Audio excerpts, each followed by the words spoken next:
வணக்கம். வணக்கங்க. ஒரு வீடியோ. என் பேர் ஜெகநாதன் சாமிகள். நான் முருக பக்தனுங்க. வந்து வாழ்க்கைங்கிறது எப்படி தெரியுங்களா? வாழ்க்கை நமக்கு அமைகிற வாழ்க்கையை என்னங்க நம்மளுடைய நடத்தையில் அதை கரெக்டாக கொண்டு போயிடலாம். நம்மளுடைய ஒழுக்கம், பண்பு, அன்பு இதெல்லாத்தையும் சேர்த்து இந்த வாழ்க்கையை கரெக்ட் பண்ணி கொண்டு போயிடலாம். கரெக்ட் இல்லாத ஒரு நபரை கல்யாணம் பண்ணிட்டீங்கன்னு வச்சுங்களேன், உங்களுடைய பழக்க வழக்கத்தில் அவர் சரி பண்ணிடலாம். என்னங்க?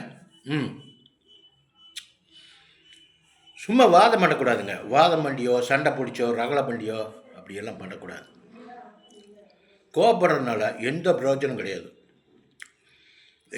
நீங்கள் ஒரு ஆஃபீஸில் வந்து மேலாளர் வேலையில் இருக்கீங்க, ஒரு ஆஃபீஸராக இருக்கீங்க. ஒரு ஆஃபீஸர்னா எப்படி இருக்குன்னு தெரியுங்களா? கெத்தாக இருக்கணும். ஆஃபீஸர்னால் என்ன கெத்தாக இருக்கணும்.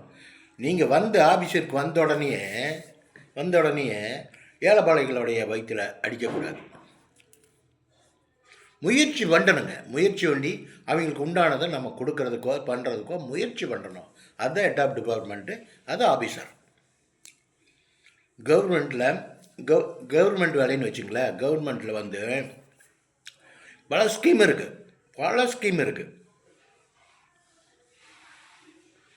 இருக்குது. முயற்சி பண்ணி அவங்களுடைய கண்டினியூவான வேலைகள், கண்டினியூவான ஊதியம் கிடைக்கிற அளவுக்கு நான் பண்ணணுங்க. பண்ணுறேன் தாங்க. அதுதாங்க ஆஃபீஸரு. அவங்க வயிற்றில் அடிக்கிறது ஆஃபீஸரு. உங்களுக்கு 3 days தான் வேலை, 2 days தான் வேலை, பணம் இல்லை, அப்படி அதான் ஆஃபீஸரு. அப்படி இல்லைங்க. மேல் இடத்துல பேசணும். இந்த மாதிரி இருக்குங்க, என்ன மேல் இடத்துல பேசணும். இந்த மாதிரி இருக்குங்க, இந்த மாதிரி கொடுத்தோன்னே ஆஃபீஸ் வந்து நிர்வாகம் பண்ண முடியாதுங்க. வேலைக்கு ஆள் இல்லைன்னா ஆஃபீஸெல்லாம் தர்ட்டி ஆயிருங்க.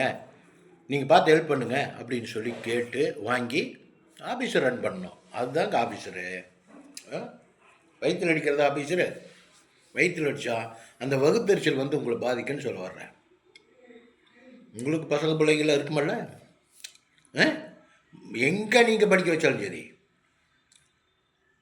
வெளிநாட்டில் படிக்க வச்சாலும் சரி, எங்கே படிக்க வச்சாலும் சரி, வெளிநாட்டில் படிக்க வைக்கிறீங்கள, எதுக்கு வெளிநாட்டில் படிக்க வைக்கிறீங்க தெரியுமா? நான் சொல்லிட்டா, உங்கள் பணம் வந்து விரயமாகணும்னு சொல்லி இறைவன் சொல்கிறார். உங்கள் பணம் வந்து விரயமாகணும், பணம் வந்து வீணடிக்கணும், இவ்வளோ நிம்மதி கொடுக்கக்கூடாது. அப்படி இருந்தால் அத்தனை வேலை பண்ணுறது. உங்களுக்கு மூளை கொடுக்கறது, அறிவு கொடுக்கறது. அங்கே படிக்க வை, இங்கே படிக்க வை, 4 கத்தை பணத்தை கொண்டு கட்டு. என்னங்க, உங்களுடைய நீங்கள் செய்யும் பாவத்துக்கு பின்னாலேயே கிடைக்கிது உங்களுக்கு தண்டனை. இதை தெரிய மாட்டேங்குது உங்களுக்கு. பின்னாடியே கிடைக்கிது தண்டனை. 1 மாதம் சேலரியில் நீங்கள் வச்சுங்க, தீர்ந்தீங்க நீங்கள், அவ்வளோதான். 2 மாதம் சேலரியில் நீங்கள் வச்சுங்க, அவ்வளோதாங்க. லைஃபே முடிஞ்சு போச்சு. வீடெல்லாம் காலி பண்ணிவிட்டு நடுத்தருக்கு வர வேண்டியதான். அந்த ஸ்டேஜில் நீங்கள் இருக்கீங்க இல்லையா? அப்போ எப்படி இருக்கணும்? கடவுளுக்கு பயந்து நடக்கணும்னு சொல்ல வர்றேன். கடவுளுக்கு பயந்து நடக்கணும், சத்தியத்துக்கு கட்டுப்பட்டு நடக்கணும்.